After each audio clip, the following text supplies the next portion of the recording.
Good evening. Tonight, there's nothing to do. No errands left unfinished. No messages waiting for a reply. No tasks circling quietly at the edge of your thoughts. Tonight is for walking. Not walking without a destination. Not walking to arrive anywhere in particular. Just walking.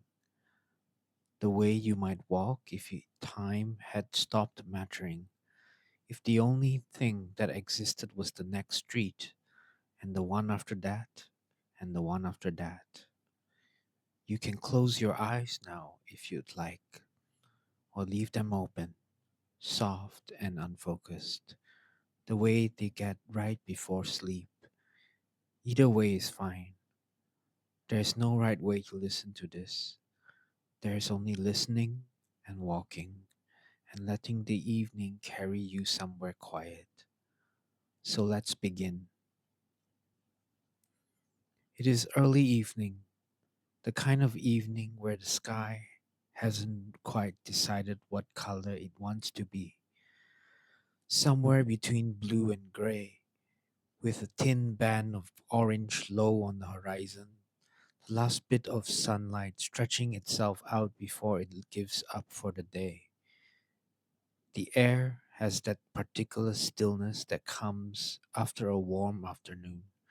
Not cold yet, but cooling, the heat of the day slowly draining out of the pavement and into the sky. You're standing at the start of a street, an ordinary street, the kind that exists in every town, in every city, in every quiet corner of the world. Rows of houses on either side, some of the lights already on their windows, soft yellow squares glowing against the dimming blue. A few parked cars along the curb, still and patient, like they are two are settling in for the night. There's no rush, there's nowhere to be. You just start walking. Your shoes make a quiet sound against the pavement, a soft, steady rhythm, footstep after footstep, the kind of sound that becomes part of the background almost immediately, like breathing. You don't think about your steps, they just happen, one after another, carrying you forward at an easy pace. The first thing you notice is the smell of the evening. It's different from the afternoon, softer somehow. A little bit of grass somewhere nearby, recently cut, a little bit of cooking drifting out from one of the houses, something with garlic and onions, something someone is making for dinner. The smell mixes with the cool air and becomes something else entirely. The smell of evening itself, the smell of a day winding down. You pass the first house. It has a small garden in front, neat rows of flowers along the edge of the path, their colors muted now in the fading light, pinks and purples turning to shades of gray blue, the kind of color that flowers take on right before it gets dark. There's a wooden bench near the door, empty, waiting for someone to sit on it tomorrow morning with a cup of coffee, perhaps to watch the day begin. The next house has its curtains open, and through the window you can see the warm glow of a lamp casting long shadows across a ceiling. You don't look too closely. It's not your business after all, but the warmth of the light, just for a second, makes you feel something, a kind of comfort, the kind of comfort that comes from knowing somewhere someone is home, settled in, safe. Your footsteps continue, soft, steady, unhurried. The street curves gently to the left, following some old path that was probably laid out long before any of these houses existed.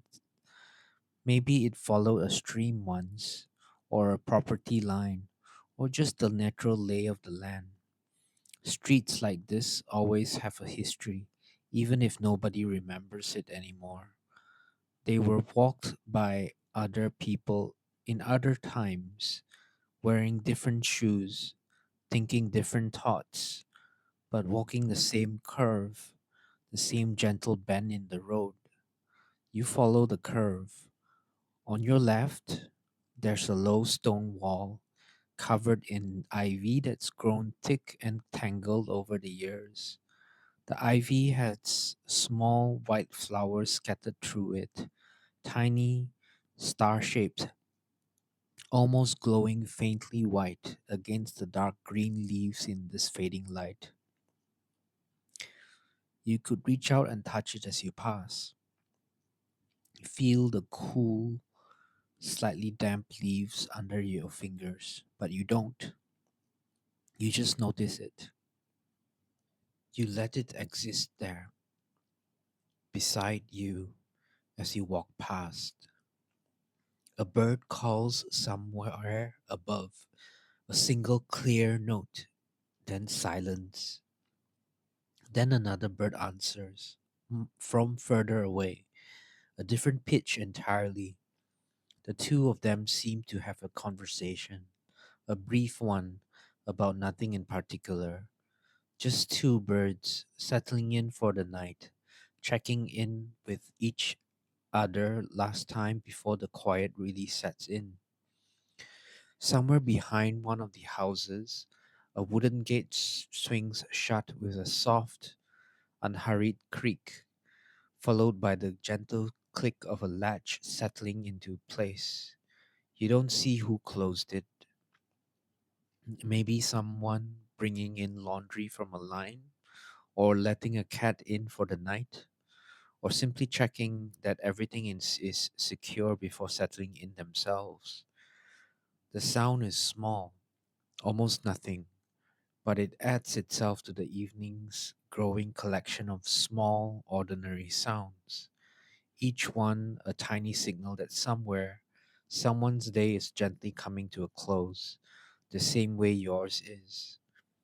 The street lights begin to come on now, one by one, with that soft click and hum you can almost hear if you listen closely enough, though maybe that's just your imagination. The light is warm, orangish, the kind of old street light, not the harsh white kind. It pulls on the surface, the pavement in soft circles, overlapping slightly where the lights are close enough together, leaving gentle pockets of shadows in between. You walk through one circle of light, then into shadow, then into the next circle of light. Light, shadow, light, shadow. Your shadow stretches long in front of you when you're in the light, then shrinks and disappears when you're in the shadow, then stretches again behind you as you move into the next pool of light. It's a rhythm almost, a visual rhythm, matching the rhythm of your steps. Light, shadow, light, shadow. You don't think about any of this. It's just happening around you as you walk. Up ahead, the streets open into a small square. Not a grand square, nothing like the squares you'd find in old European cities. Just a wider patch of pavement where a few streets meet, with a single large tree in the middle. An old tree, its trunk thick and gnarled, its branches spreading wide overhead, leaves rustling softly in a breeze you can barely feel but can certainly hear. There's a bench under the tree, just one, old wood, painted green once, though the paint has mostly worn away now, leaving the wood pale and smooth from years of people sitting on it. You don't have to sit. But if you wanted to, you could, just for a moment, just to feel the day settle a little more. If you sit, and there's no obligation, but if you do, the bench is cool beneath you, slightly damp from the evening air, but not uncomfortably so. You can feel the rough texture of the wood through your clothes. Above you, the leaves move gently, catching what little light is left and turning it into a soft, shifting patterns on the ground around the bench. From here, you can see the square laid out before you, a small fountain, not running anymore. Maybe it's turning off for the night, or maybe it's just decorative. Who knows? Sits quietly in the center, its stone basin holding a thin layer of water that reflects the darkening sky above. A few pigeons are settling onto the rim of the fountain, ruffling their feathers, getting comfortable for the night. Across the square, there's a small shop, the kind of shop you'd find in any neighborhood. Newspapers, snacks, and some basics groceries. Its sign is lit up, a soft fluorescent glow, and through the window you can see the shopkeeper, an older man, sitting on a stool behind the counter, reading something, a newspaper perhaps, or a book, glass pushed down low on his nose. He's not doing anything important.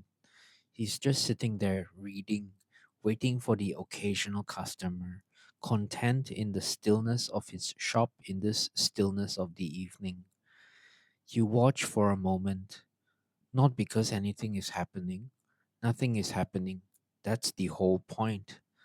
But because there's something deeply calming about watching someone else be calm. The way he turns a page slowly, the way he adjusts his glasses without looking up, the small, unremarkable rhythms of a life lived quietly. After a while, you're not sure how long, time doesn't really matter here. You get up from the bench. The leaves rustle again as you stand, as if acknowledging your departure, and then settle back into their soft, steady movement. You continue walking. The street beyond the square is narrower, lined with older buildings now, 2 and 3 stories, with shuttered windows on the upper floors and small shops on the ground level, most of them closed for the night, their metal grates pulled down, their windows dark. But not all of them. One shop further down has its light on, a small bakery, judging by the smell that drifts out into the street. Warm, sweet, like bread just out of the oven, like sugar and butter and something faintly like cinnamon.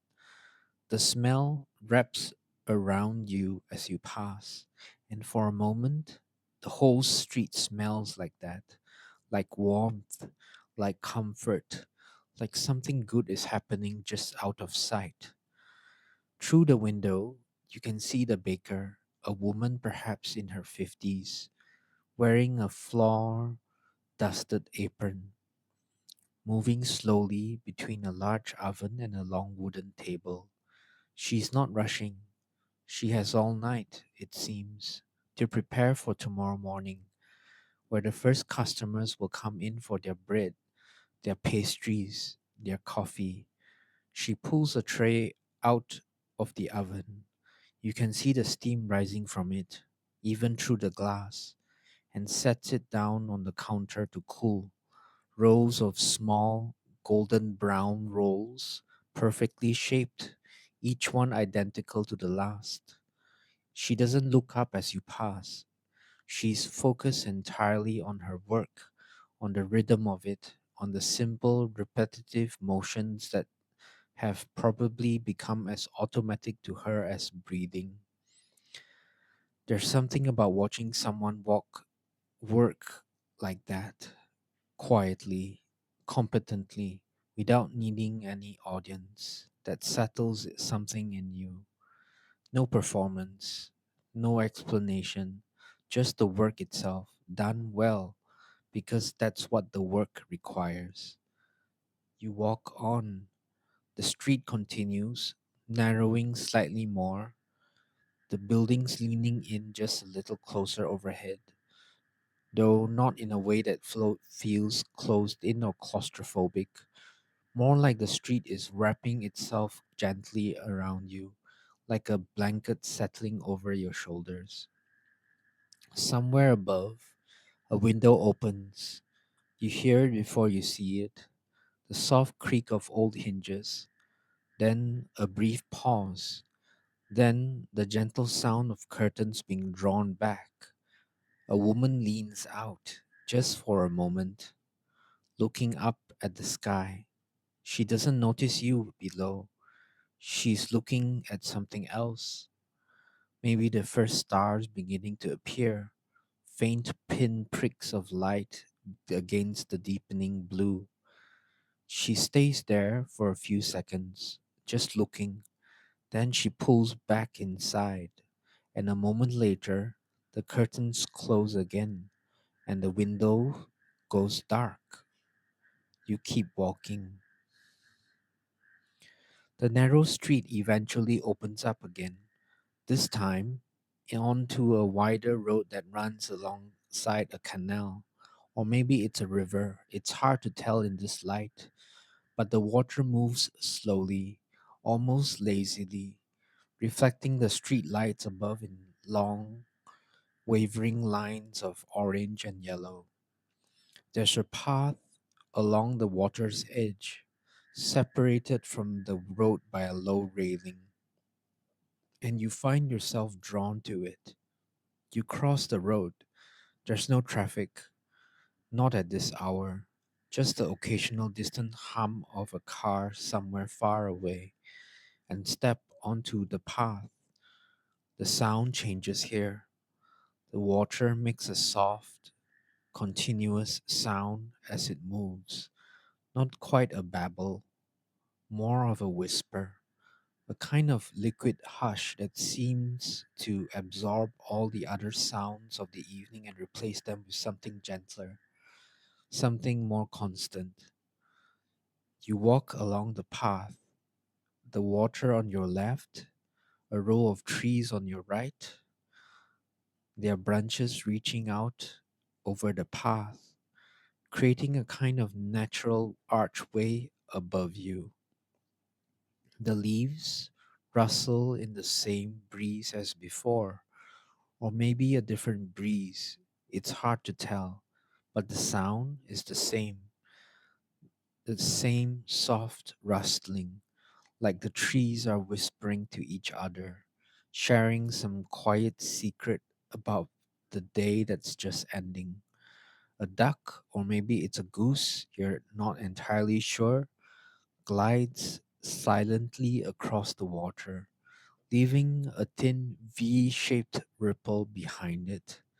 It doesn't seem to be going anywhere in particular either, just gliding slowly, enjoying the stillness of the water in the evening.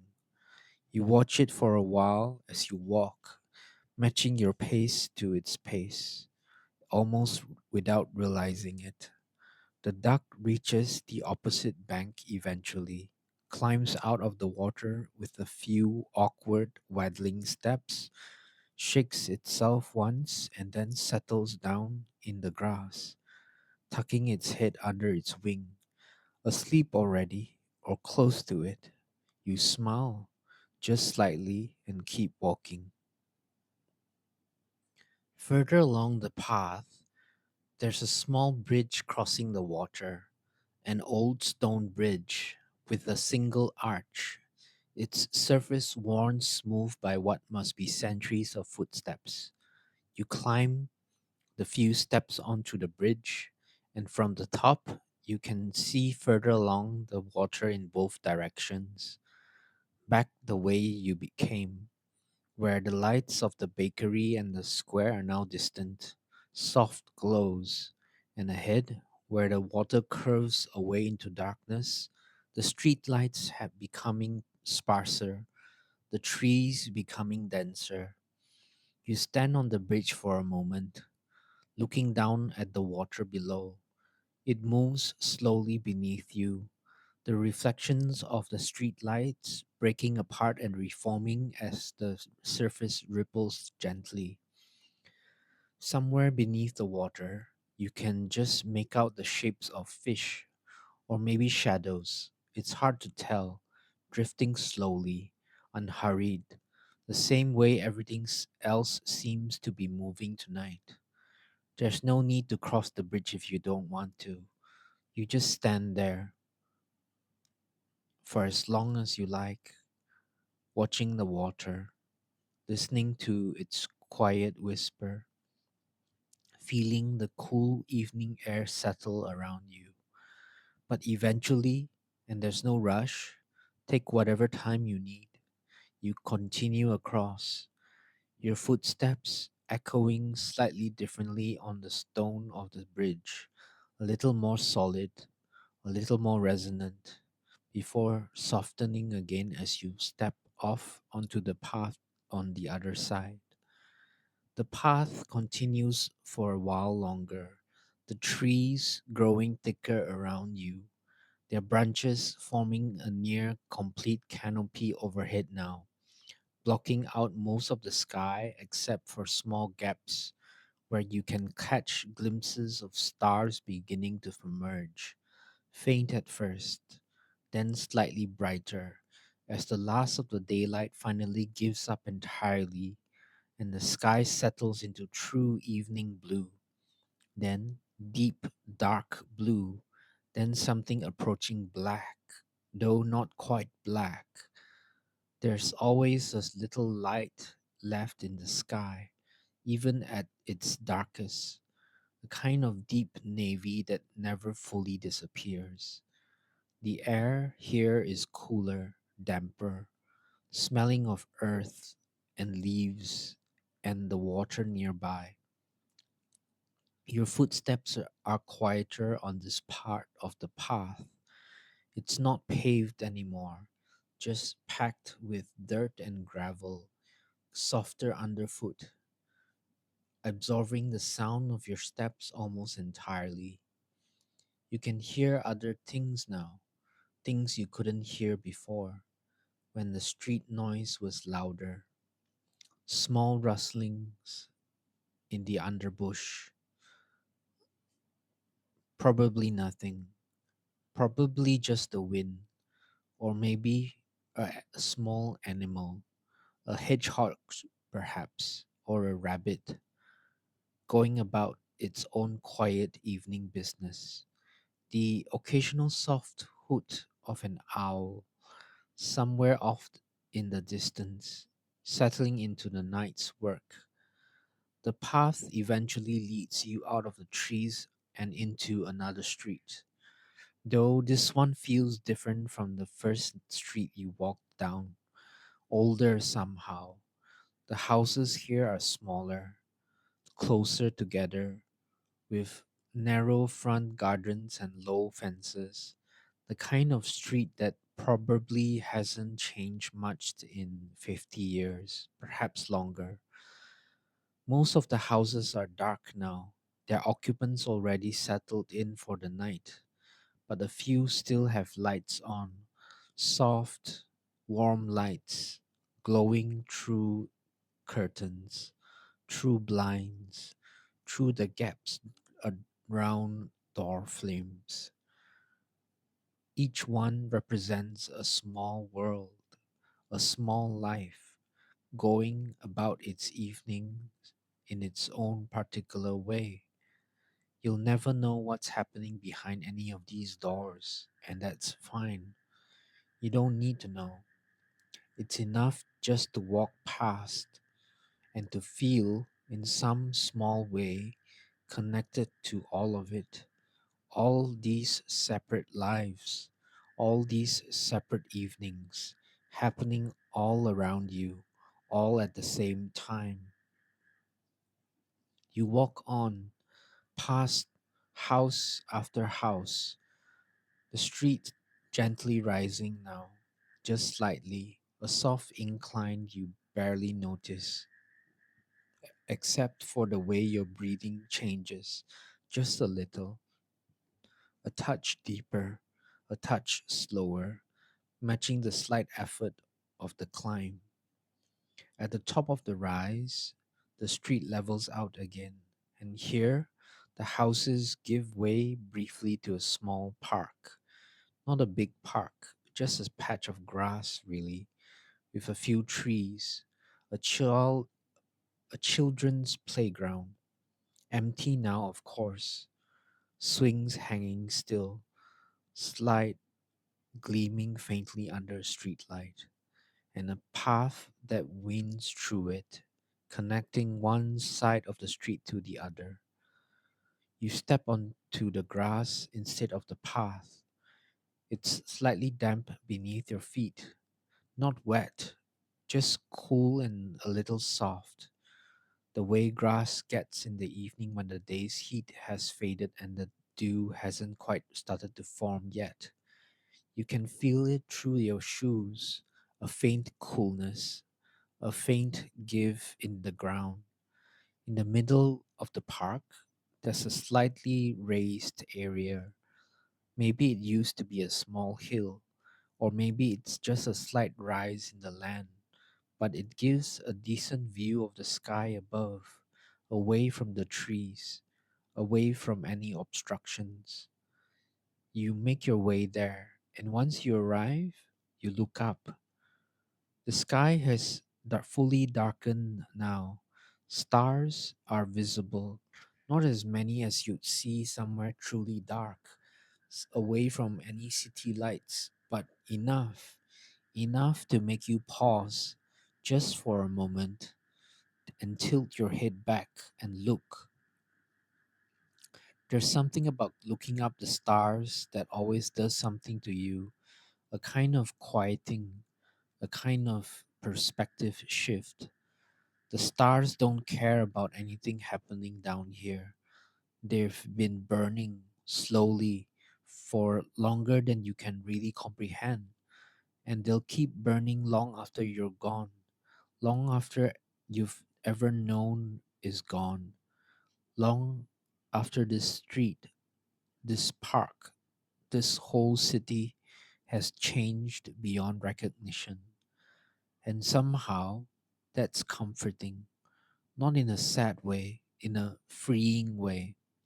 Whatever's on your mind tonight, and maybe there's nothing on your mind, maybe tonight is simply quiet, but whatever it is, it's small in the grand scheme of things, not unimportant, just small, manageable, the kind of small that makes things feel lighter rather than less significant. You stand there for a while, looking up, breathing slowly, feeling the cool grass beneath your feet, the cool air on your face, the vastness of the sky above you, and then, eventually, you look back down and you continue on. Beyond the park, the street changes character again, wider now, with larger houses set back from the road behind hedges and gates. The kind of houses that have been here for generations, passed down through families, with each one slightly different from its neighbors, but all sharing some underlying similarity, maybe in the style of their windows, or the pitch of their roofs, or the color of their brickwork, all slightly different shades of the same warm red brown. A cat crosses the street ahead of you, sleek and dark, moving with that particular unhurried confidence that cats have, the confidence of a creature that knows exactly where it's going and exactly how much time it has to get there, which is to say, all the time in the world. It pauses in the middle of the street, looks at you for a moment, Just a glance, nothing more, and then continues on its way, disappearing through a gap in the one of the hedges. You continue too.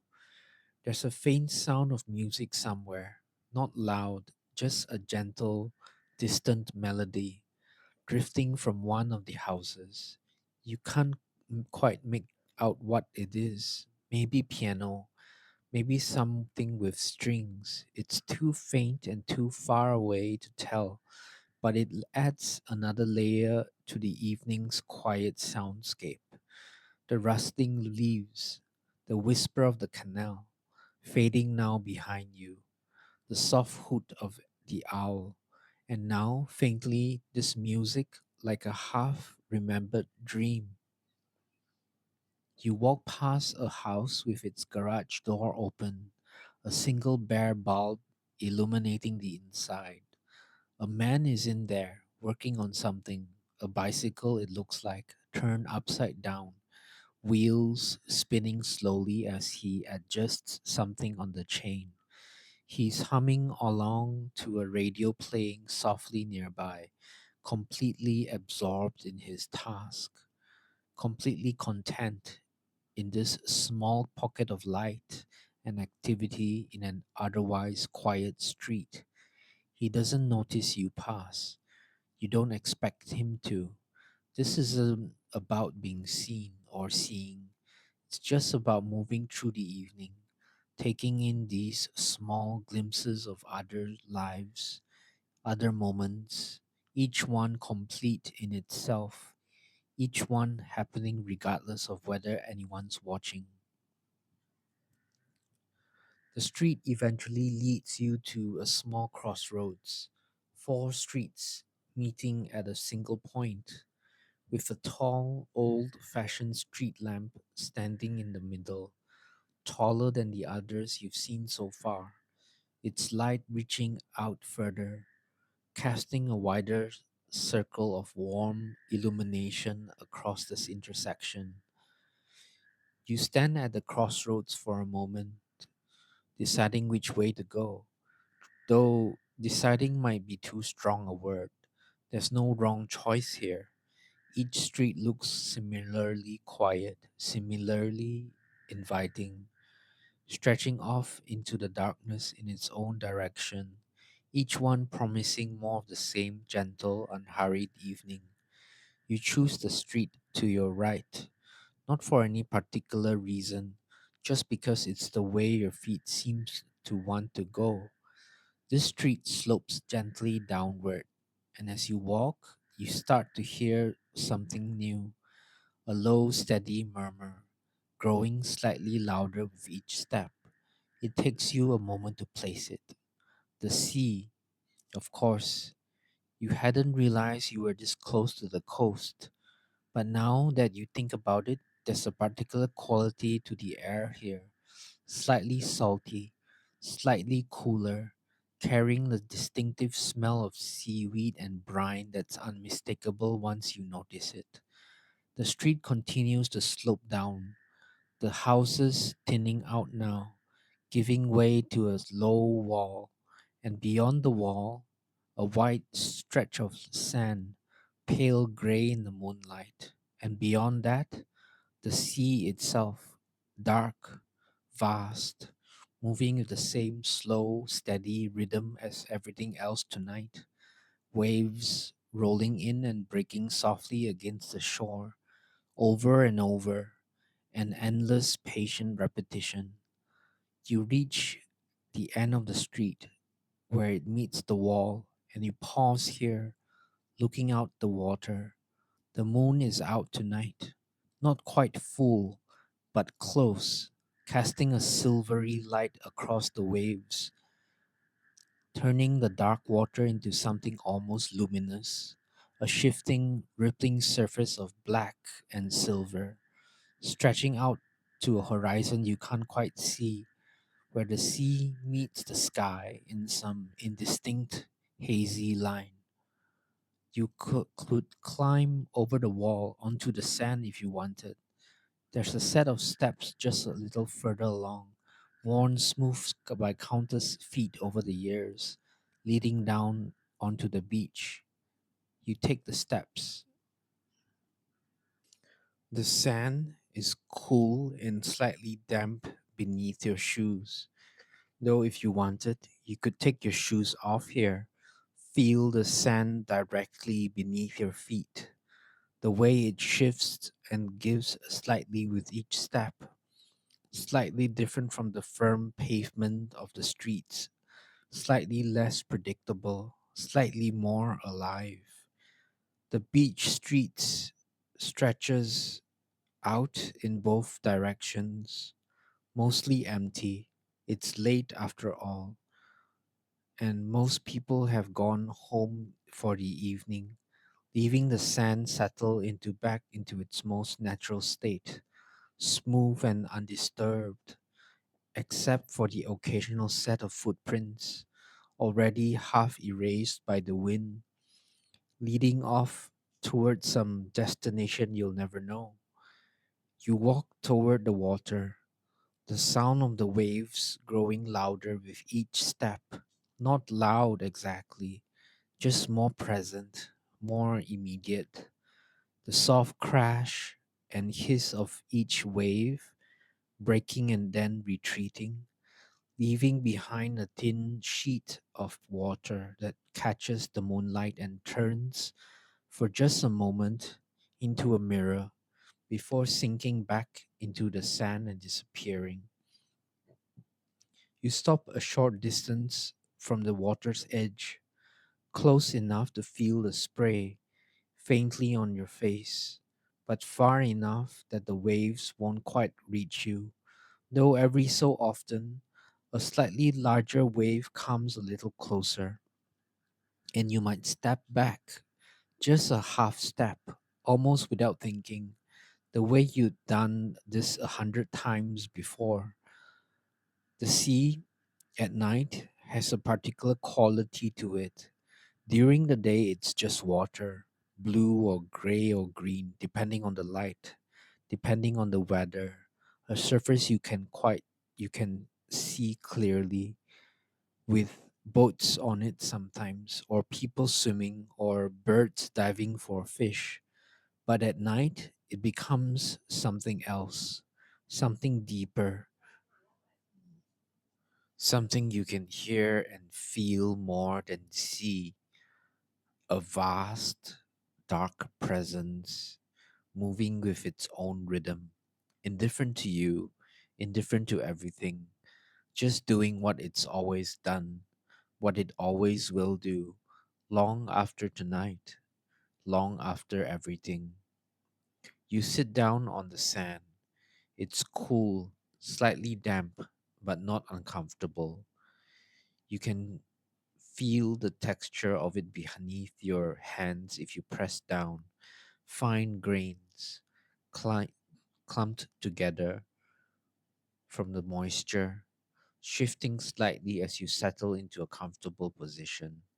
And you just sit, watching the waves, listening to them, feeling the cool, salty air on your skin, hearing the distant call of a seabird somewhere, the rustle of the wind across the dunes behind you, the steady, eternal rhythm of the water meeting the land again and again, the same sound it's made for longer than anyone can remember, the same sound it will make long after. After a while, and again, time doesn't really matter here. You can stay as long as you like. You notice something further down the beach, a small light flickering low to the ground, a fire. Someone's lit a small fire further along the sand, near the beach, curves along around a rocky outcrop.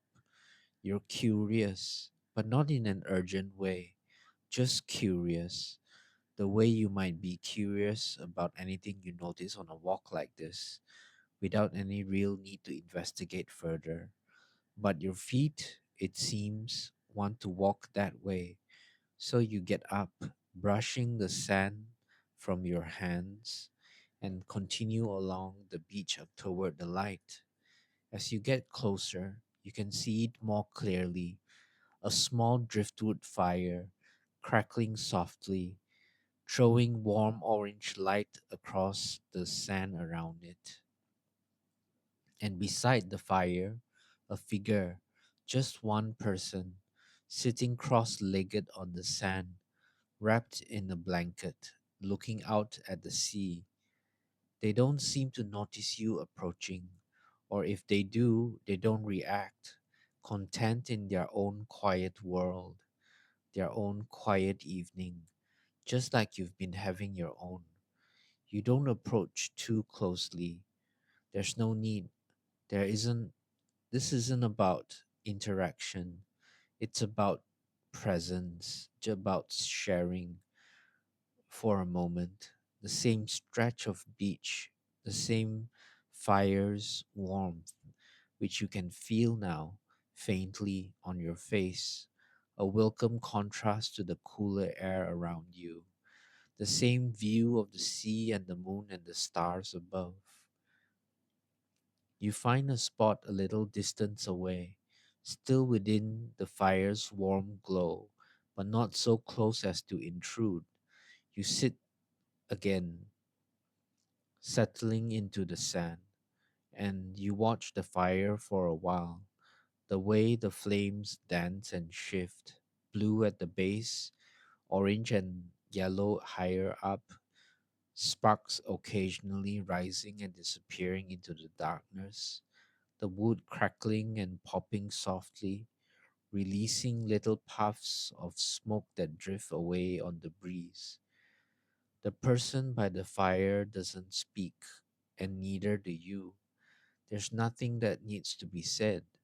Sometimes, the most comforting thing in the world is simply sharing a quiet space with someone else, even a stranger, even briefly, without any expectation of conversation, without any need to perform or explain or connect in any active way. Just two people sitting on a beach at night, watching a fire and the sea and the stars, each lost in their own thoughts, each finding their own kind of peace in the stillness.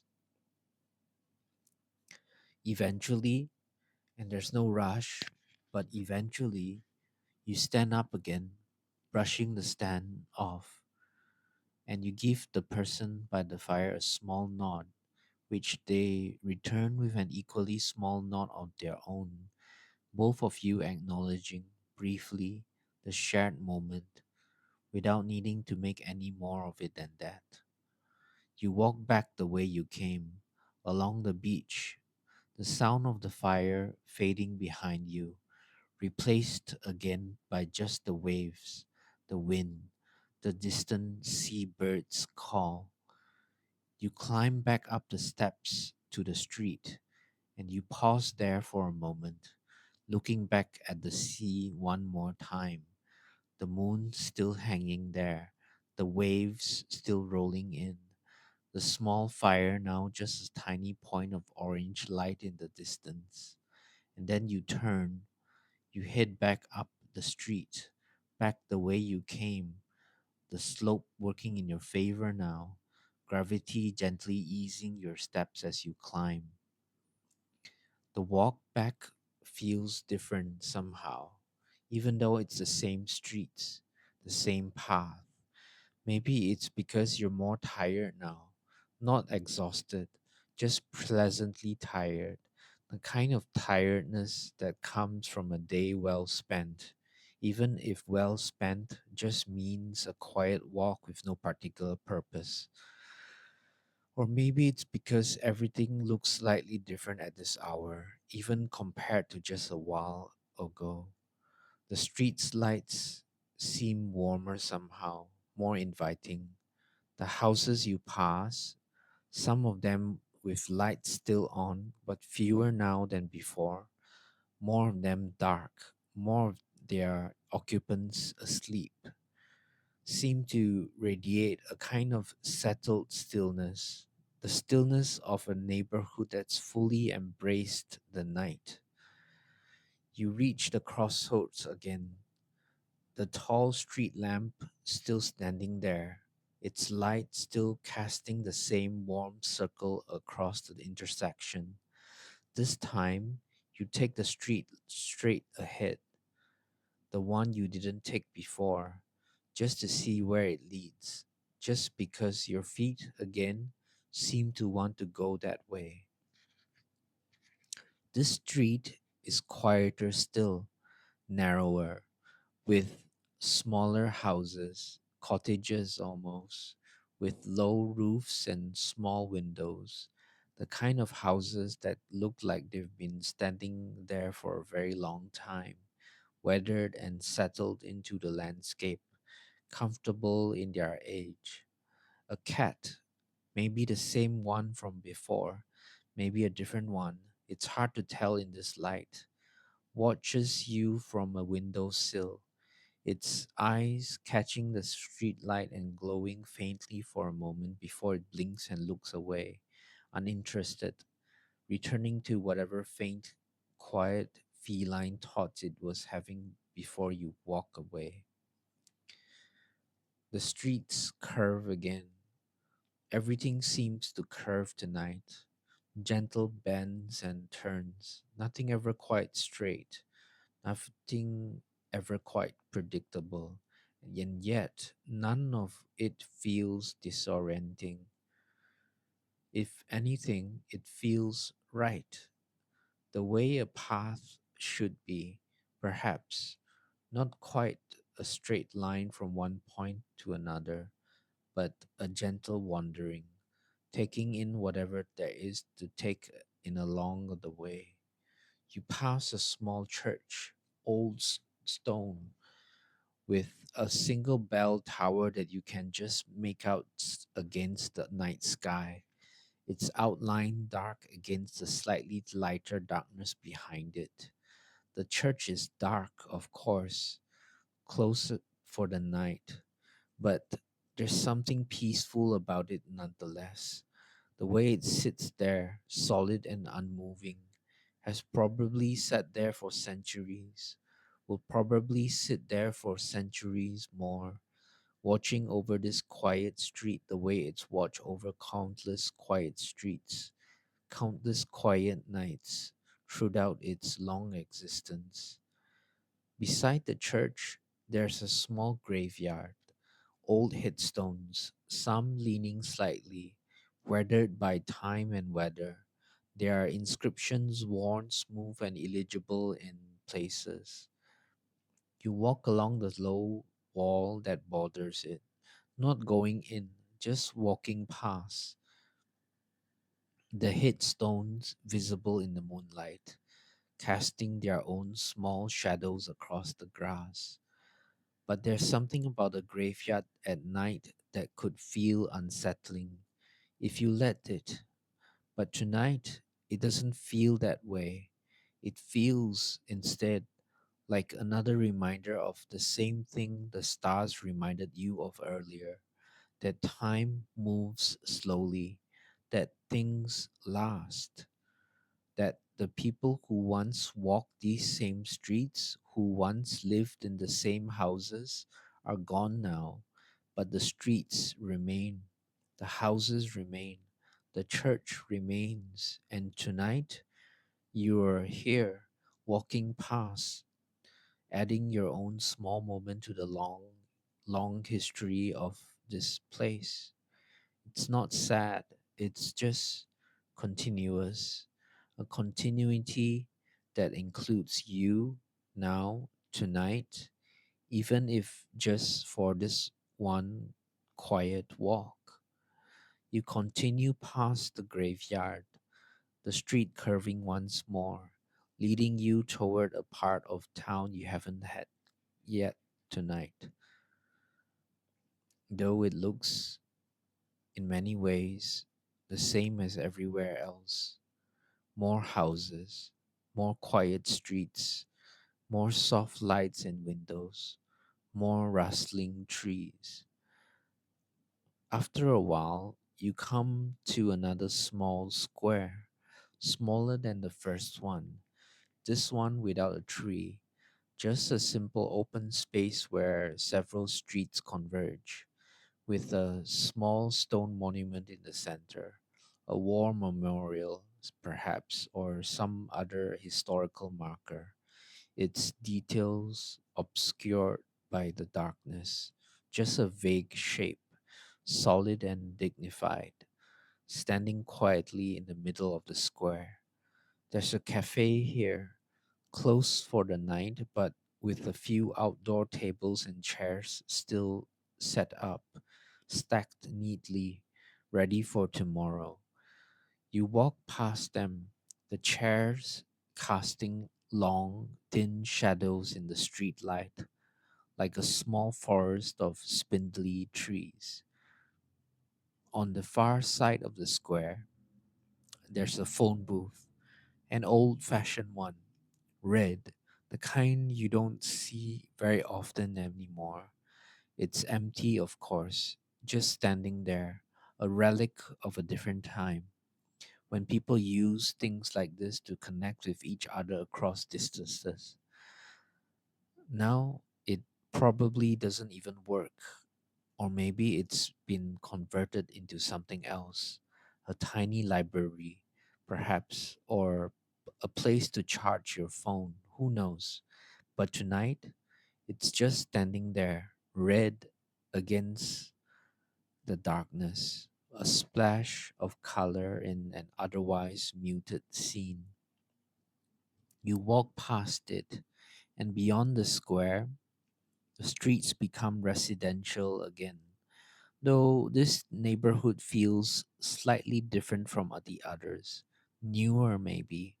The houses here are more uniform, built around the same time, probably in the same style, simple, practical, with small front gardens, most of them well tended, a few with toys left out in the yard, evidence of children who've already been called in for bed, their games abandoned mid play until tomorrow.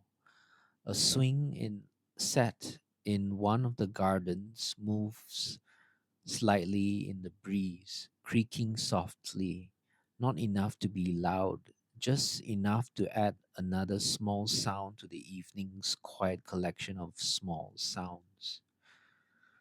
You walk on through this neighborhood, the houses gradually giving way again to something else. A row of shops this time, though smaller than the ones near the bakery, more like a tiny strip of local businesses serving this particular pocket of the town. A hardware store, dark and shuttered, a small grocery, also closed, its window displaying neat stacks of canned goods and a handwritten sign about tomorrow's specials. A laundromat, and this one is open, you notice. Its fluorescent lights spilling out onto the pavement. A few machines running, their gentle hum and the soft, rhythmic thump of clothes tumbling inside, creating a strange, almost hypnotic counterpoint to the quiet of the street. There's someone inside, sitting on one of the plastic chairs, reading something on their phone, waiting for their laundry to finish. They look comfortable there, settled in for what might be for a while, content to wait in the warm, bright space while the world outside grows quieter and darker around them. You don't go in, just walk past. The warm light and the gentle hum of the machines providing a brief, pleasant contrast to the cooler, quieter street. Before you've passed it, and the quiet returns, deeper now somehow, after that brief contrast. The street you're on now seems to be heading back toward where you've started, Or maybe not exactly where you started, but somewhere familiar, somewhere that has the same feeling as the first street of the evening. Maybe all the streets in the end have something of the same feeling. That's part of what makes a walk like this so calming. No matter where you go, there's a kind of continuity, a kind of sameness that isn't boring exactly, but rather comforting, familiar even in places you've never been before. You pass a small park again, not the same one as before.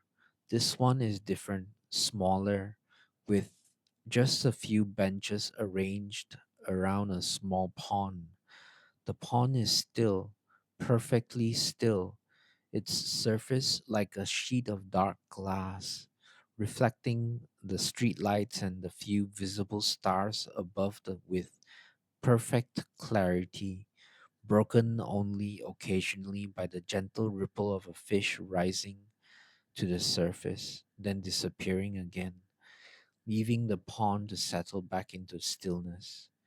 You sit on one of the benches here, just for a moment, not because you're tired, though you might be a little, but because the pond is calming to look at, and there's no reason to take a moment to look at something calming. A frog calls somewhere near the pond's edge, a low croaking sound, repeated a few times, then silence.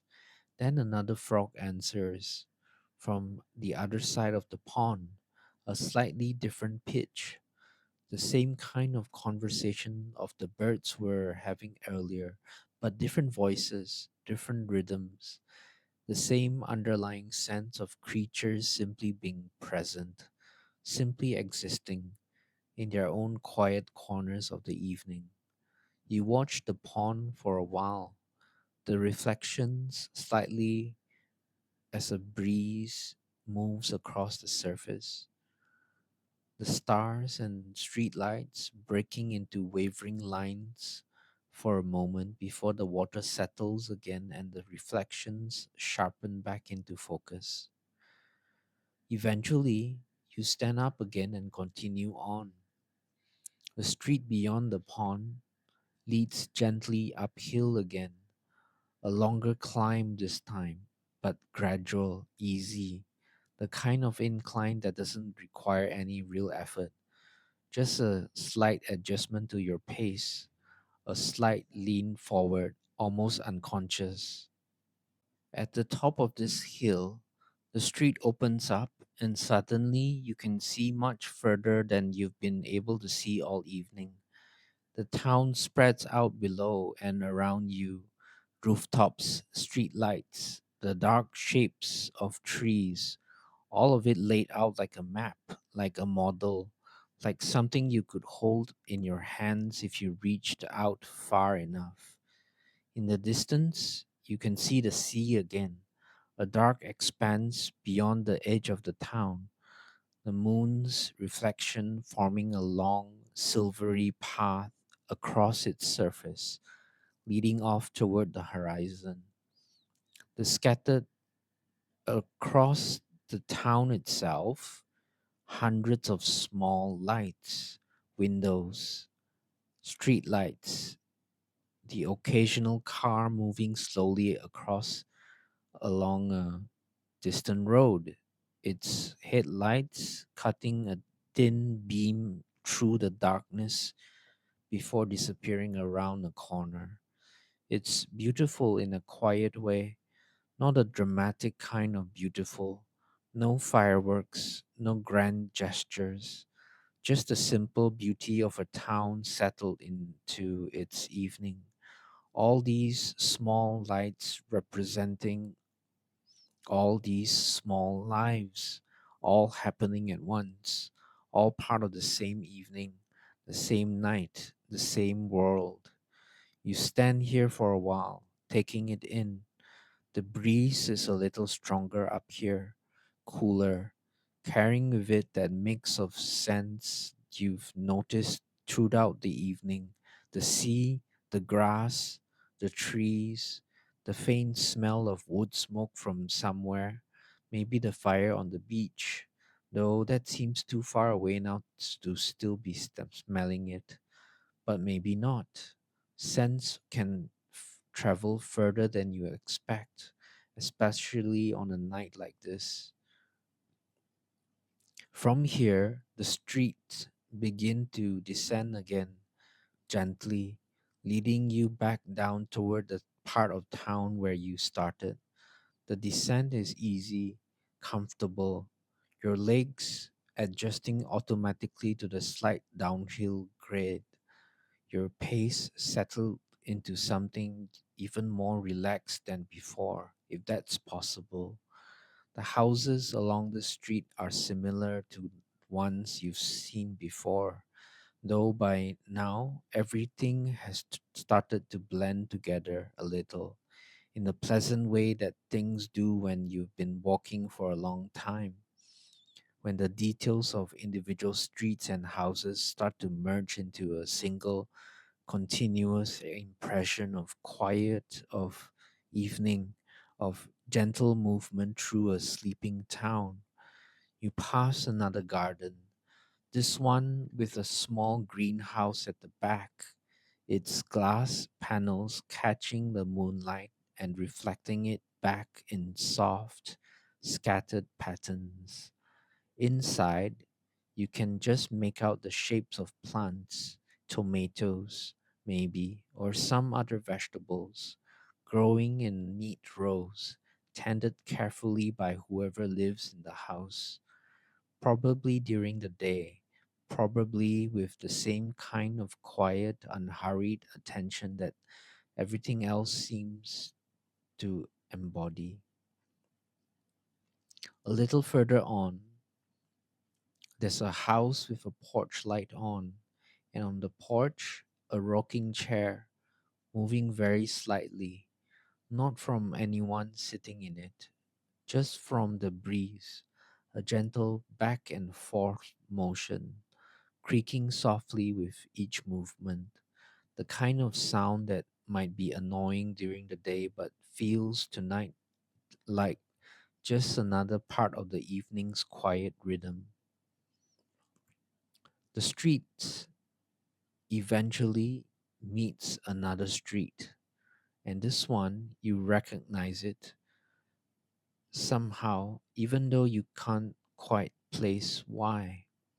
Maybe it's the angle of the street lights, or the particular curve of the road, or just some intuitive sense that you've come back around to somewhere familiar. And then you see it, the small square with the tree, the one from earlier in the evening, the bench still there, empty, under the tree, its leaves still rustling gently in the breeze. The fountain in the center of the square is still quiet, the pigeons still settled along its rim, fast asleep now, their heads tucked into their feathers. The shop across the square is dark now.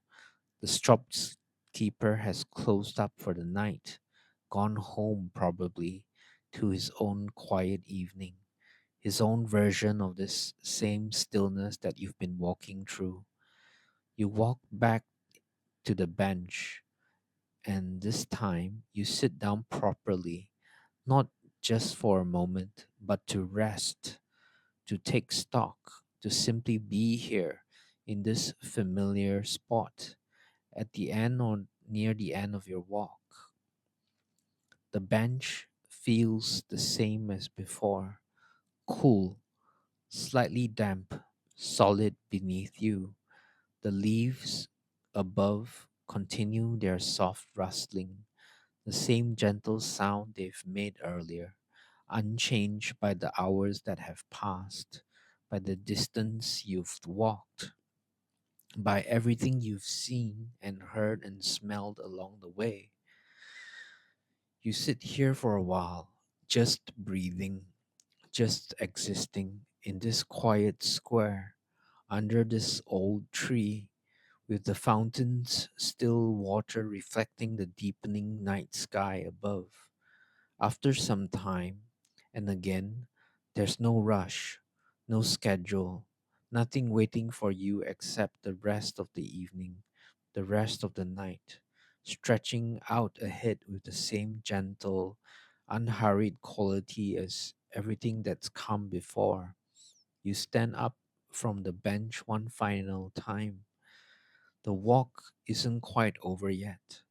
There's still the path back to where you started, the first street, the one with the gardens and the warm windows, the one that began this whole evening's journey.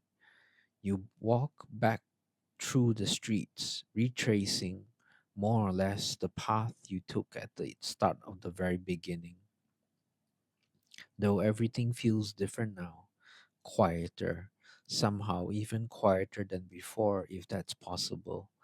The houses you pass are almost entirely dark now, their occupants long since settled into sleep. The streetlights still glow, warm and steady, but there's no one else around. No other walkers, no cars, no sounds except the ones that have been with you all evening. The rustling leaves, the distant whisper of the canal, or maybe it's the sea now. The sounds have started to blend together in your mind. The occasional soft call of a bird or an owl settled further and further into the depths of the night. You reach the first street again, the one where you started. It looks almost exactly the same as it did at the beginning, though the light has changed completely.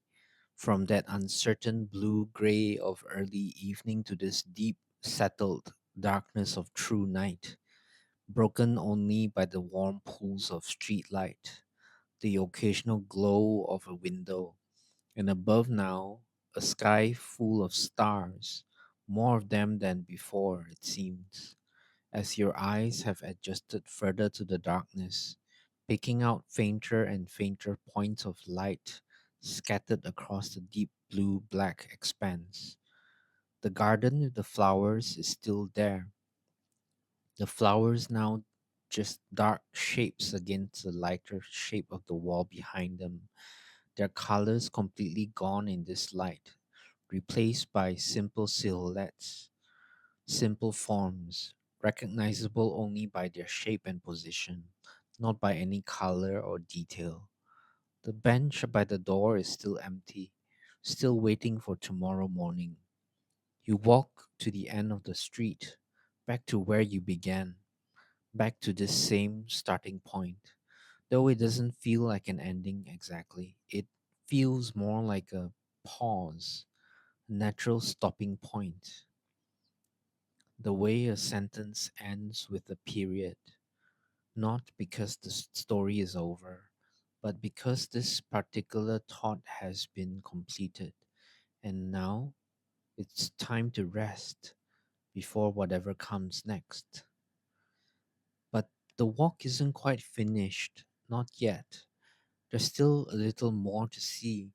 One last stretch of streets, one last loop before anything settles fully into rest. So if you're still awake, still listening, still walking with me in your mind, let's continue just a little further.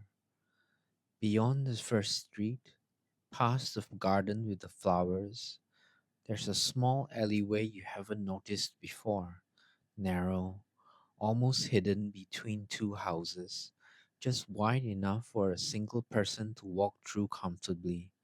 You haven't gone this way at the start of the evening. There's no particular reason not to. It wasn't the way your feet wanted to go back then. But now, at the end of this long walk, it seems like exactly the right direction. You step into the alleyway.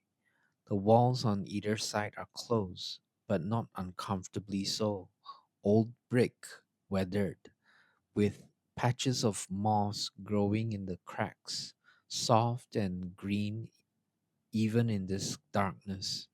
visible mostly by texture rather than color. The ground beneath your feet changes too. Cobblestones now, slightly uneven, each one a little different from the last, worn smooth by years of footsteps just like yours. The sound of your footsteps change here as well, a slightly different echo, bouncing softly between the closed walls, creating a kind of intimate acoustic, like the alleyway itself is listening to you walk through it. Above, between the rooftops, you can see a narrow strip of sky, stars still scattered across the dark blue, and somewhere up there, very faintly, the soft white smear of what might be a few more stars than you can make out individually, a hint of something larger, something the city lights usually wash out, but which is just visible here in this quiet corner from away from the brighter streets. The alleyway opens out after a short walk into another street, and this one feels different again, older somehow. Even the street with the church and the graveyard. The buildings here lean slightly, the way old buildings sometimes do, their upper floors jutting out a little over the street below, creating small overhangs that block out even more of the sky. It's darker here, but not in an unsettling way, more like being inside somehow, even though you're still outdoors.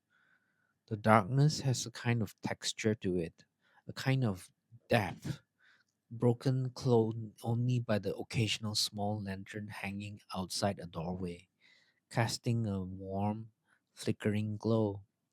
Actual flame, it looks like, not electric light. The small flame dancing gently inside its glass enclosure, throwing soft shadows that shift and sway as you walk past. This street seems to be entirely residential, entirely asleep. Every window is dark, every door is closed. The only sound are your own footsteps on the cobblestones and somewhere, very faintly, what might be the ticking of a clock, though that seems unlikely from outside the house, but the sound is there nonetheless, soft and steady, somewhere in the quiet. Tick, tick, tick. A steady rhythm, slow, unhurried, matching almost the pace of your own footsteps, the pace of your own breathing, the pace of everything tonight. The street curves once more. By now, you've come to expect the curves, to find a kind of comfort in them. The way the path never quite goes in a straight line, never quite reveals everything at once, always holding something back, just around the next bend, just out of sight until you're ready to see it. Around this particular curve, the street opens into something unexpected, a small courtyard hidden away behind the houses, accessible only through this narrow street. In the center of the courtyard, there's a well, an old stone well, the kind you might see in pictures of villages from long ago, with a small wooden roof over it and a bucket on a rope hanging motionless inside. The well probably doesn't get used anymore. There's likely running water in all these houses now. Has been for a long time, but it's still here, preserved, maintained, a small piece of history sitting quietly in this hidden courtyard, unnoticed by most people, visited by only by those who happen to wander down this particular street.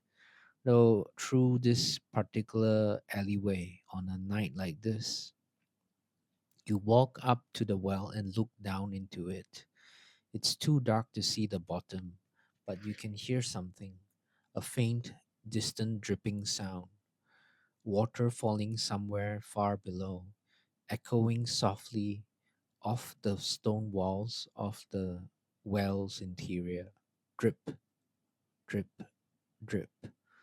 Another small rhythm, joining the tick of the clock, the rustle of the leaves, the whisper of the waves. All these small, repetitive sounds layering together into something that feels less like silence and more like a kind of music. A very quiet, very slow kind of music with no melody, just rhythm, just texture, just the simple sounds of the world existing quietly around you. From the courtyard, there's another path leading out. This one wider than the alleyway that you came in through, more like a proper street again, though still cobblestone, still old, still quiet. The street leads you, after a short walk, to what looks like the edge of this older part of the town, a low wall, similar to the one you saw earlier by the beach. But this one borders not the sea, but a field, an open field stretching out into darkness, the grass moving gently in the breeze, slightly silver gray in the moonlight, like a vast, soft blanket spread out across the land. You lean against the wall for a moment, look out at the field. In the distance, you can just make out the shapes of a few trees standing alone, scattered across the field, their branches bare against the sky, though it's hard to tell in this light whether they're bare because it's a particular season or just because the darkness makes everything look a little starker, a little more skeletal, a little more like a drawing than a photograph. A light flickers far out in the field, another small fire, perhaps, or maybe a lantern. Someone out there for some reason of their own, doing something you'll never know about, in a place you'll never visit, on a night for them is probably just as quiet and just as ordinary as this one is for you. The grass continues to move in long, slow waves as the breeze passes over it, like the surface of the sea, almost but slower, softer, less defined. You watch it for a while, the gentle, continuous movement, the way the moonlight catches different blades of grass at different moments, creating a constantly shifting pattern of light and shadow across the field's surface. Eventually, you turn away from the field and continue along the street, which now runs parallel to the wall. The field on one side, more old houses on the other, though these houses too are mostly dark, mostly asleep. Their occupants long since settled into whatever dreams await them tonight. One house, though, has a light on, not in a window, but outside, a small lantern hanging by the door, similar to the ones you saw in the alleyway.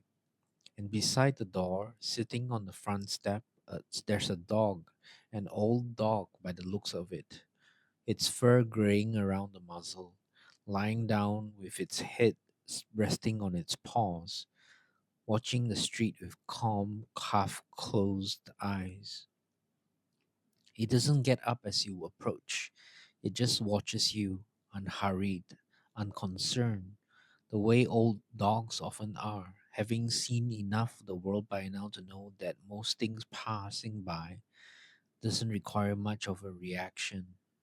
Its tail gives a small, slow wag, just once, just a small acknowledgement, and then it settles its head back down, closing its eyes fully, returning to whatever quiet thoughts old dogs have on a quiet nights like this, waiting for its owner to call it in, eventually for the night.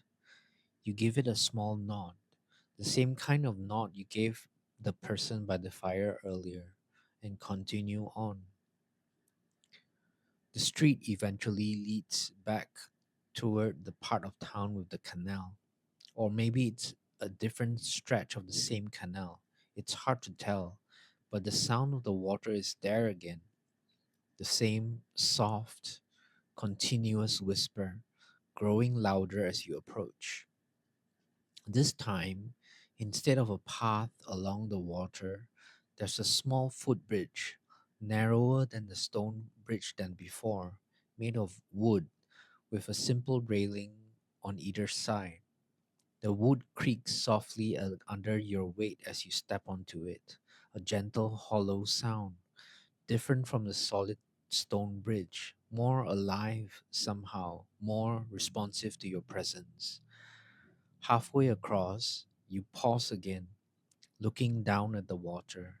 It's darker here, away from the streetlights, and the water looks almost black, except where it catches a faint reflection of the moon, a small wavering circle of silver light, breaking apart and reforming as the water moves. Somewhere nearby, a fish jumps, just once, a brief splash, breaking the stillness for a moment before the ripples spread out and fade, and the water returns to its slow, steady movement. You continue across the bridge, the wood creaking softly with each step until you reach the other side, where the street continues, leading you onward, deeper into this quiet maze of streets and alleys and small hidden spaces that this town seems to be made of. On this side of the canal, the street is lined with small workshops, closed for the night, of course, their windows dark, but each one with a sign indicating what kind of work happens inside during the day. A carpenter's workshop with the faint smell of sawdust still lingering in the air outside. A small forge, cold now, but with a faint smell of metal and smoke. A pottery studio, its window displaying a few finished pieces, bowls, cups, vases, each one slightly different, each one made by hand, by someone who spends their day shaping clay into something useful, something beautiful, something that will end up in someone's home, holding their morning coffee, their evening flowers, or just sitting on a shelf being admired. You walk past each of these workshops slowly, taking in the details, the tools visible through windows, neatly arranged, ready for tomorrow's work. The small signs, hand painted, advertising services in simple, unpretentious lettering, the general sense of a street built around craft, around skill, around the quiet satisfaction of making things with your hands.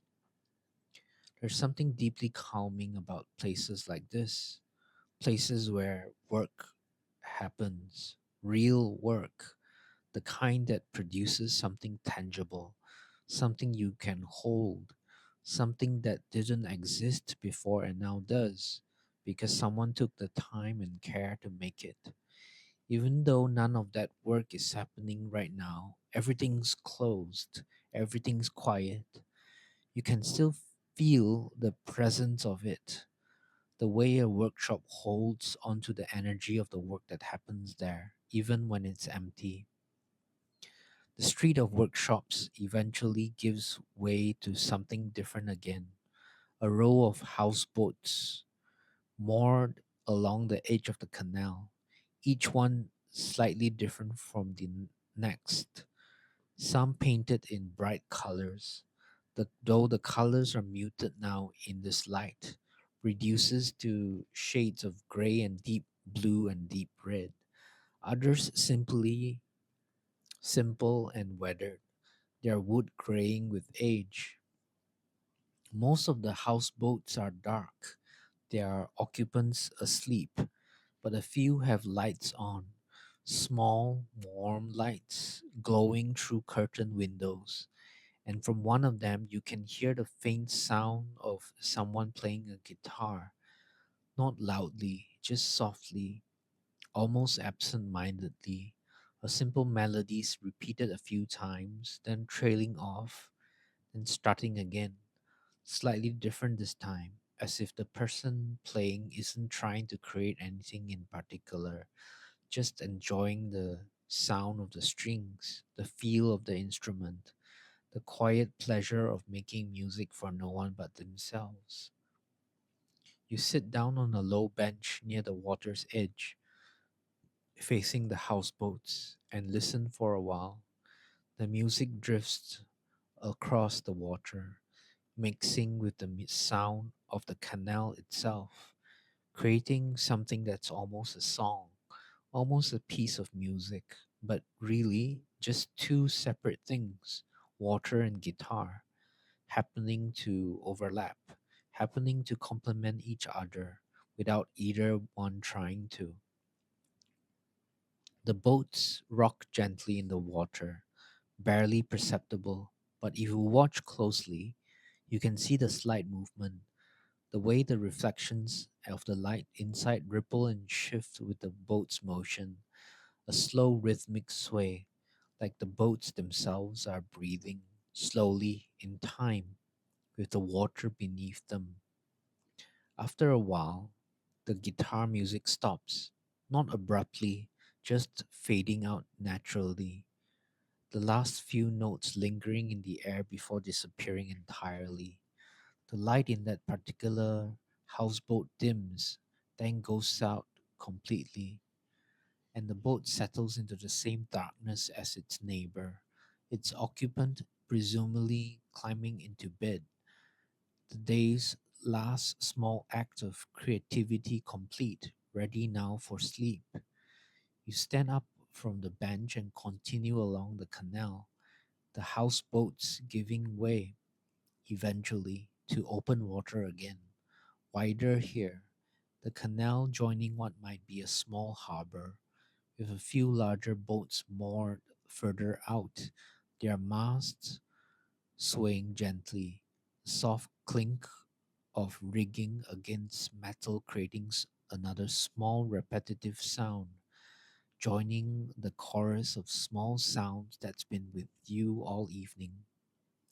The harbor is quiet, almost empty, just these few boats resting on the water, waiting for tomorrow, when their owners might come down and take them out, or might not, might just let them rest a little longer, enjoying a slower pace, a quieter routine.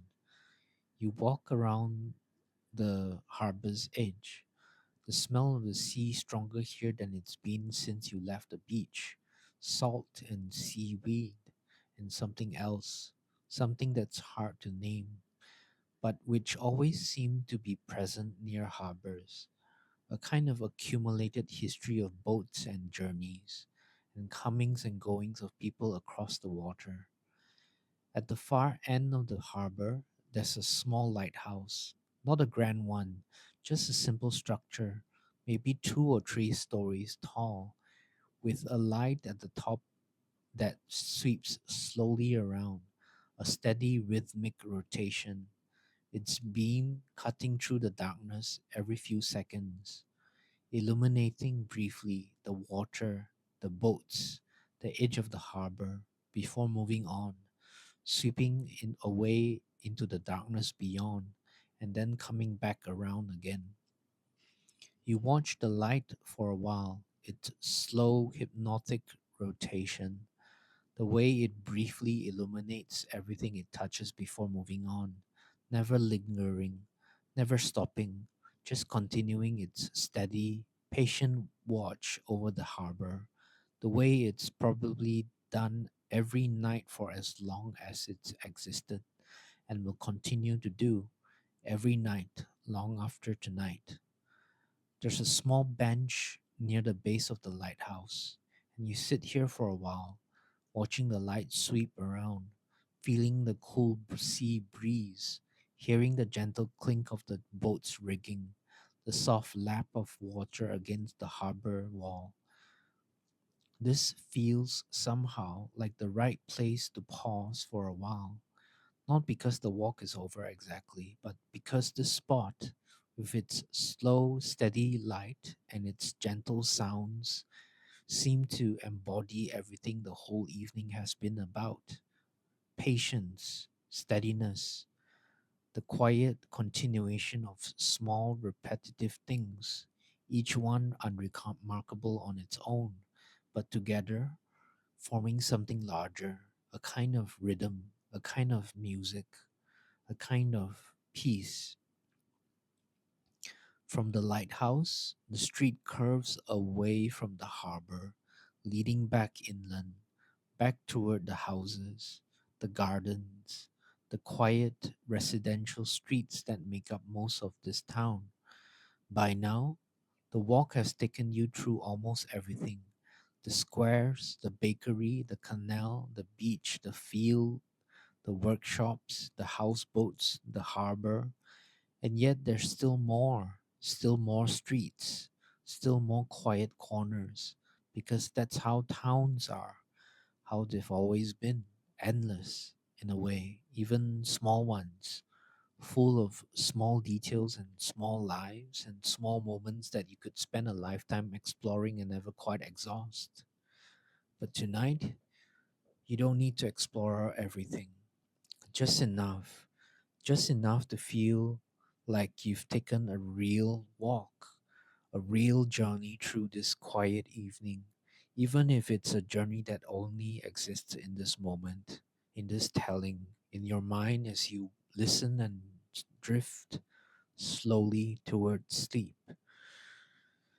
The street leads you past one more garden, smaller than most, just a tiny patch of green between two houses, but filled with herbs.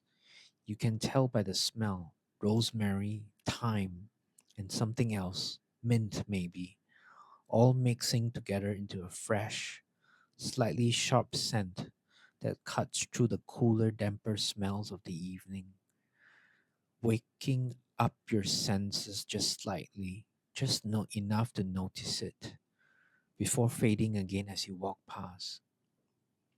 A cat sits on the wall beside the garden. Another cat, or maybe one you've seen before, it's impossible to know, grooming itself slowly, methodically, paying you no attention at all as you walk by. Cats, it seems, are entirely unconcerned with the passage of evening walkers. They have their own schedules, their own priorities. And tonight, this cat's priorities is simply to be clean, to be comfortable, to settle into whatever spot it's chosen for the night. The street continues, gently winding, past more houses, past more gardens, more small quiet details, a wind chime somewhere, making a soft, irregular series of notes as the breeze catches it. A row of potted plants on a windowsill, their leaves silhouetted against a faintly glowing curtain. A child's bicycle leaned against a fence, forgotten until tomorrow, when it will be picked up again and ridden off to whatever the children ride bicycles, full of energy and purpose that feels a world away from the slow, unhurried quality of tonight. You walk past all of this, taking it in, each detail adding itself to the growing collection of small, quiet impressions that this walk has given you.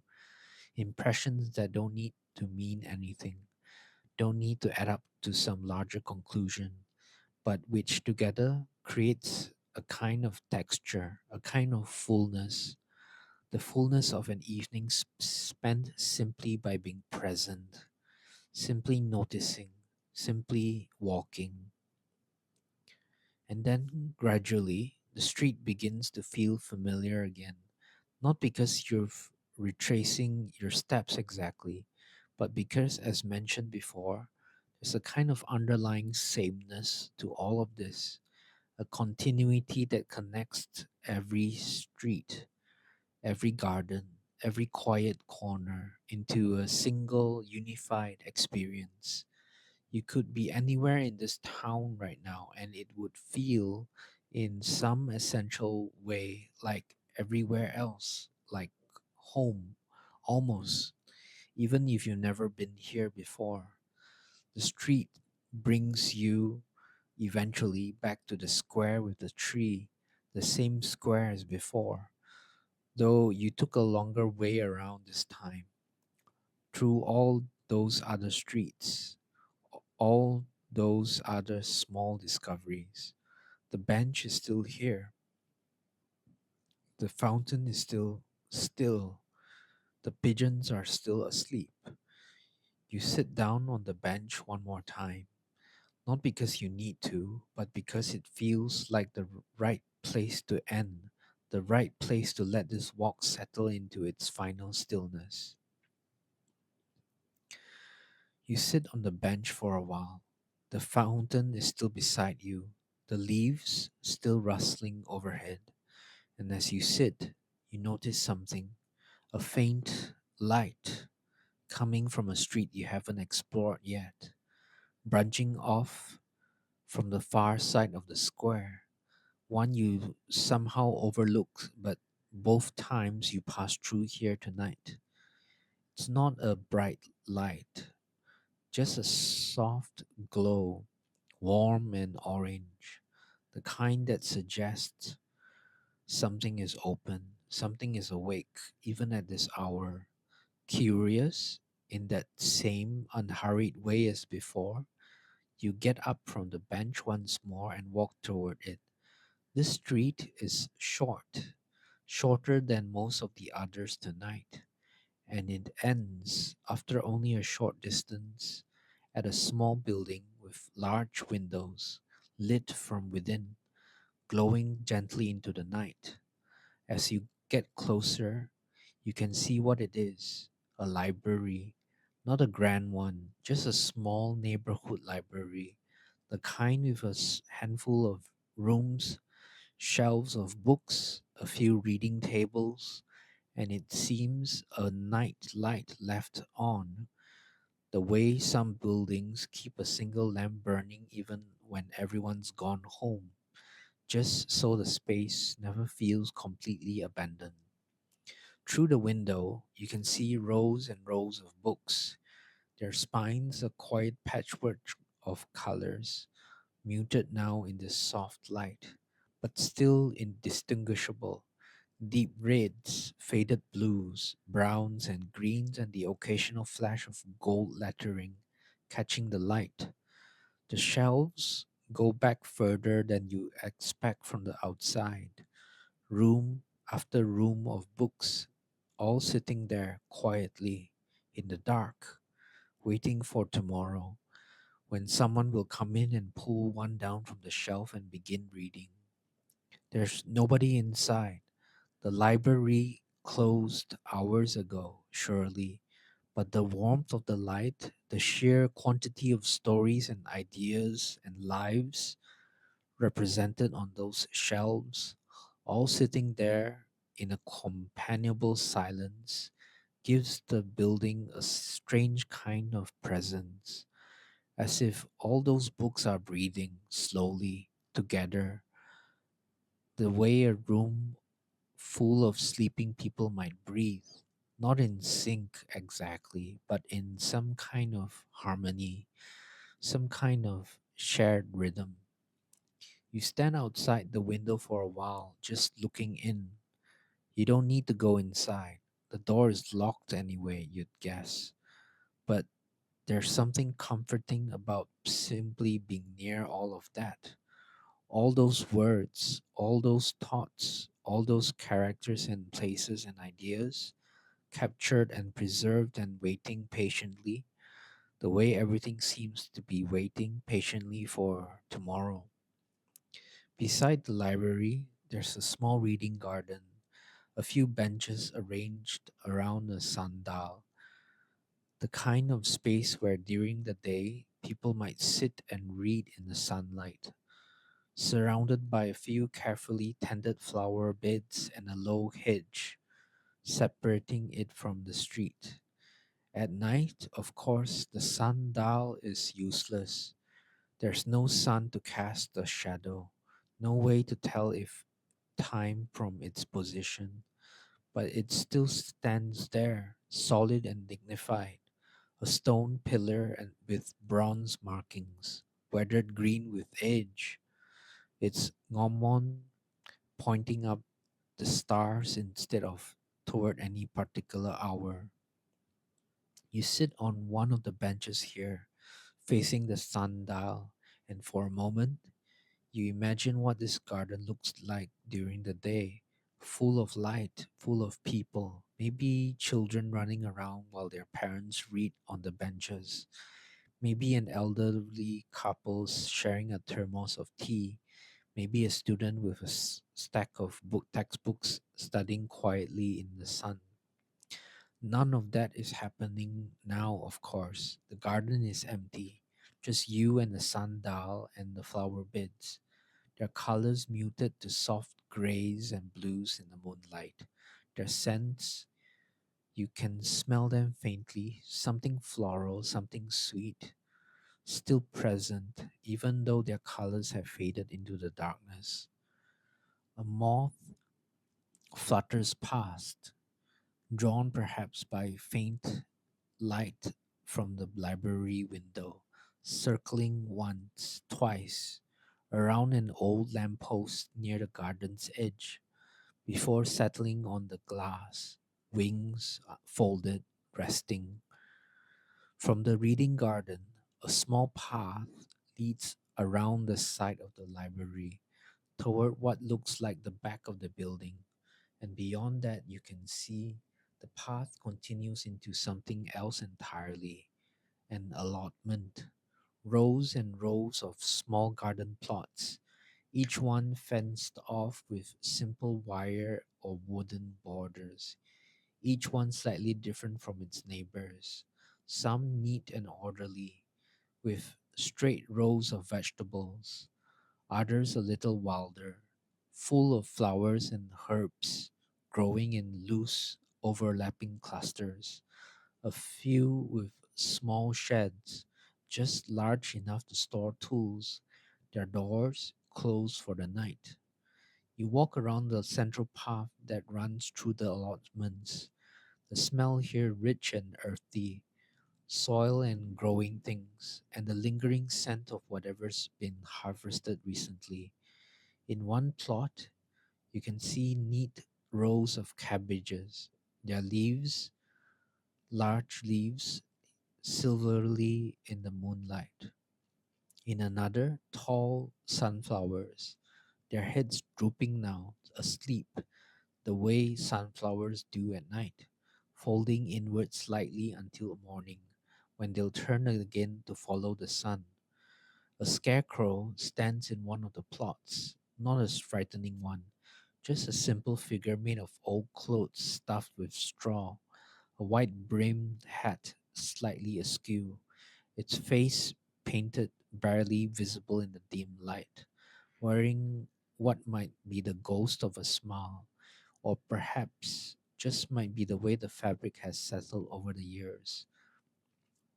You walk past plot after plot, each one a small private world, tended by someone who probably comes here regularly, maybe every day, maybe just on weekends to dig and plant and weed and water, slowly building, season after season, something that exists in part just for the pleasure of growing it. There's no garden in there's no rush in the garden like this. Things grow at their own pace, regardless of how impatient anyone might be. And maybe that's part of the appeal, a place where you simply can't hurry things along, where you have to accept the pace that nature sets, and find some kind of peace in that acceptance.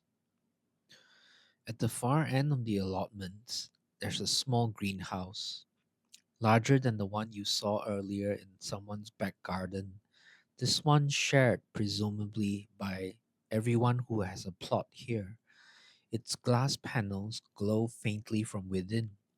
Not electric light this time, but something softer, something that might just be the moonlight, refracted and scattered by the many panes of glass, creating a kind of diffuse glow that seems to come from everywhere and nowhere at once. You step inside, the door is unlocked, or maybe it doesn't lock at all. This kind of shared space often doesn't need to, and the air immediately feels different, warmer, more humid, thick with the smell of growing things, tomatoes mostly. Their distinctive green scent mixing with something sweeter, maybe basil or some other herb growing nearby. Rows of plants line the interior, climbing up wooden frames, their leaves brushing softly against each other as a tiny breeze, maybe from a gap in the glass somewhere, moves gently through the space. Condensation has formed on the inside of the glass, blurred the viewing of the night outside into soft, indistinct shapes of gray and silver. You walk slowly along the central aisle between the row of plants, your footsteps quieter here. The ground is soft, covered in a layer of straw or mulch, absorbing sound almost completely. The air is warm against your skin, a welcome change from the cooler air outside. And for a moment, you simply stand there, breathing it in, surrounded by the quiet, patient growth of all these plants, each one slowly, steadily becoming whatever they're going to be. A tomato, a cucumber, a handful of herbs for someone's dinner, each one following its own unhurried timeline, regardless of anything else happening in the world outside. Eventually, you step back outside into the cooler night air, and the path leads you away from the allotments, back toward the streets.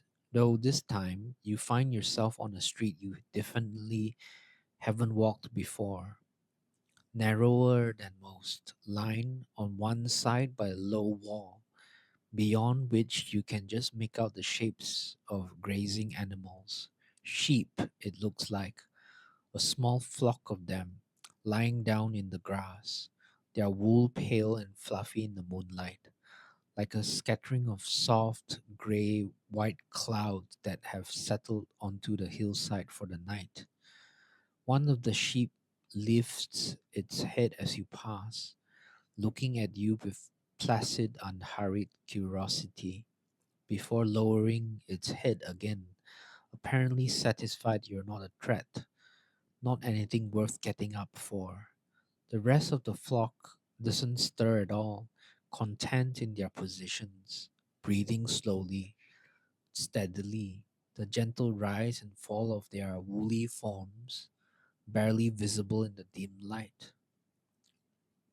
You walk along the street for a while, the wall on one side, more houses on the other, small farmhouses it seems, or maybe just houses that happen to be near the fields, their windows dark, their occupants asleep, dreaming whatever dreams people dream when they live close to the land, close to the rhythms of growing things and grazing animals and the slow turn of the seasons.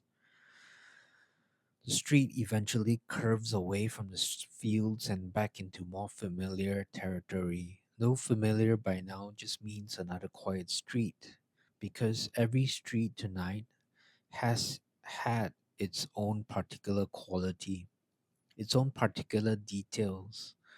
while also somehow being part of the same continuous experience, the same continuous walk. This street has a row of small terraced houses, identical in structure, but each one decorated slightly differently, each one with its own small personality, expressed through the color of its door, the style of its curtains, the arrangement of pots and plants outside its entrance. One door is bright red, with a brass knocker shaped like a lion's head. The next is deep green, with a small brass plaque beside it, too small to read in this light, but probably indicating the house's name or maybe the just the residence. The next has a small row of lanterns hanging along its front wall, unlit now, but clearly used for some kind of decoration during warmer evenings. You walk slowly along this row of houses, appreciating in a quiet way the small individuality of each one. This way, people, even in identical houses, find ways to make their space their own, to add small touches that reflect who they are, what they care about, and what makes them feel at home. At the end of this row of houses, the street opens onto something you haven't seen yet tonight, a small orchard, rows of fruit trees, their branches heavy with what looks like apples or pears, though it's hard to tell exactly at this light. Just dark, round shapes hanging among the leaves, silhouetted against a lighter sky. The orchard isn't fenced, or if it is, the fence is low enough that you can step over it easily, and you find yourself walking between the row of trees, the ground beneath you soft with fallen leaves and the occasional fallen fruit, the air filled with a sweet, slightly fermented smell, the smell of fruit that's been lying on the ground for a little while, beginning its slow return to the earth. The trees themselves are old. You can tell by their thick, gnarled trunks, their branches twisted into interesting shapes by years of growth, each one slightly different, each one with its own particular character, the way old trees often do. You reach out and touch one of the trunks as you pass. The bark is rough, slightly damp, cool beneath your fingers.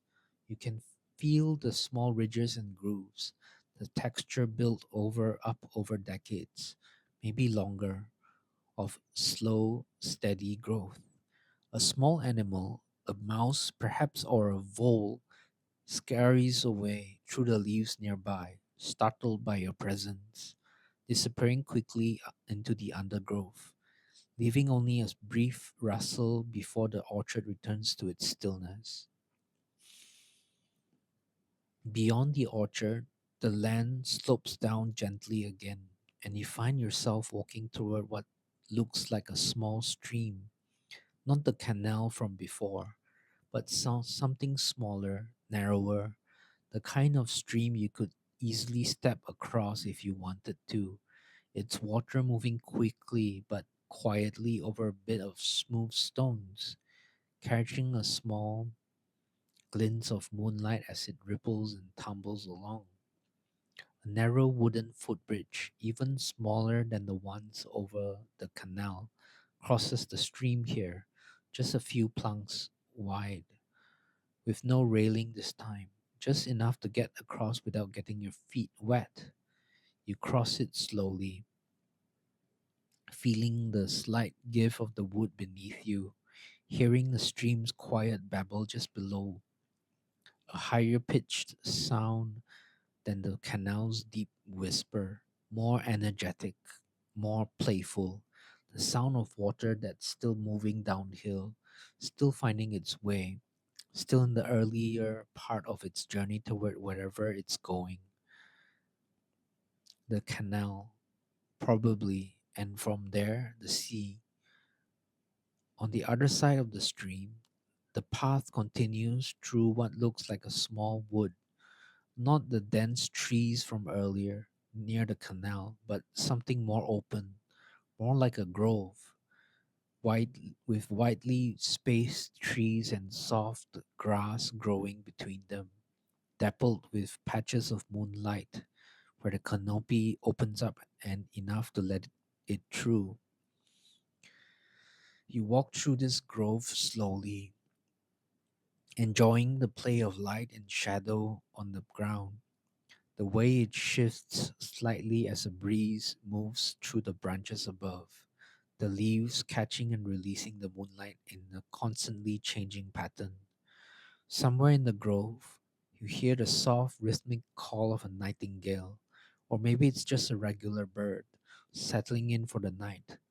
But the sound is beautiful regardless, a series of clear, melodic notes, repeated a few times, then falling silent, then starting again with from a slightly different spot, as if the bird is moving slowly through the grove as well, each of you making your own quiet way through this peaceful space. The grove eventually opens into a small clearing, and in the middle of the clearing, there's something unexpected, a hammock strung between two trees, swaying very gently in the breeze, empty, but clearly set up for someone to use, maybe during the day, maybe on warm evenings like this one. You could lie down in it if you wanted. There's nothing stopping you, and it looks comfortable. The kind of hammock that's been used many times. Its fabric soft and slightly worn, perfectly shaped to hold whatever or whoever climbs into it. If you do, and again, there's no obligation, and if you do, but if you do, the hammock cradles you gently, swaying very slightly with your weight. The trees above creaking softly as their branches adjust to the movement. From here, looking up, you have an almost unobstructed view of the sky. More stars than you've seen all night, scattered across the darkness in their countless ancient patterns, indifferent and beautiful and utterly silent. You could stay here for a long time. There's nothing pulling you away. The hammock sways slowly, gently, back and forth, the same slow rhythm as everything else tonight. The waves, the leaves, the boats in the harbor, the swing in the garden, all of it moving at the same unhurried, patient rhythm, the rhythm of an evening that has nowhere to be and nothing to do except simply continue quietly until it's time for everyone, you included, to finally close their eyes and rest. And that's where we'll leave it tonight. No grand conclusion, no lesson to take away, no insight to hold on to. Just walk, a long, quiet walk through streets that exist somewhere in some form, whether you've been there or not. Streets with gardens and bakeries and canals and beaches and small fires and quiet ponds and old churches and rocking chairs moving gently in the breeze. Streets with libraries and allotments and orchards and groves, with sheeps on hillsides and hammocks swaying between trees. Maybe in all of that, something settled in you, some small tension you didn't even know you were carrying, loosened just slightly, just some small part of your mind, usually busy, usually circling around one thing or another, finally allowed to just stop, to be here in this walk, in this evening, in this quiet town that exists only for as long as you're listening, and which you will keep existing quietly in your mind, even after you've stopped listening, even after you've fallen asleep. The street lights are still glowing, the leaves are still rustling. Somewhere, that fire on the beach is still burning, slowly, down to embers. Somewhere, the baker is still working, preparing for tomorrow. Somewhere, the shopkeeper has gone home and probably by now fast asleep himself, the newspaper folded neatly beside his bed. The lighthouse beam is still sweeping, slow and steady, across the dark water of the harbour. The hammock is still swaying gently between its two trees, even though you're no longer in it. The sheep are still resting on the hillside, their breathing slow and even. The library is still glowing softly into the empty street. All those stories sitting quietly together in the dark. None of it needs you to keep watching. It will all simply continue the way it always will, has, the way it continues, quietly, steadily, without any need for an audience, without any need to be noticed at all. And there's something deeply restful in that thought. The world doesn't need you to hold it up. It doesn't need you to keep track of it, to manage it, to or worry about it. Tonight, it can simply take care of itself the way it's been doing for a long time, long before tonight and long after. You can let go of it now, all of it. The walk, the streets, the sounds, the small lives glimpsed through windows and doorways and garden gates. None of it needs to be held on to. You can simply drift away, the way a tide drifts out slowly, gently, leaving behind only a soft, smooth stretch of sand, ready for whatever comes next. And somewhere you are here, wherever here actually is, in your own room, in your own bed, at the end of your own day. Then the walk is over, but the quiet remains. Let it remain. Let everything else fade. The thoughts, the plans, the small worries that might try to surface now the walk has ended. Let them fade the way the street lights fade into the distance behind you, the way the sound waves fades as you walk further from the shore. The way of everything eventually fades into something softer, something quieter, something that asks nothing of you except to simply be here, breathing, resting fully. If your mind wanders now, and it might, that's all right. Minds do that, especially at the end of a long day. Just let it wander gently, the way the cat wandered along the wall, the way the duck drifted across the water, the way the smoke from the fire drifted up into the night dark sky. There's no need to follow it anywhere in particular, no need to catch it or redirect it or worry about where it's going. Just let it move slowly, softly, in whatever direction it wants. The way everything tonight has moved, without urgency, without destination, simply existing, simply continuing for as long as it needs to. Your breathing has probably slowed by now without you really noticing. Each breath a little longer than the last, a little deeper, a little easier. In slowly and out even more slowly. There's nothing to hold on to, nothing to push away. Just the slow, steady rhythm, the same rhythm that's been with you all evening.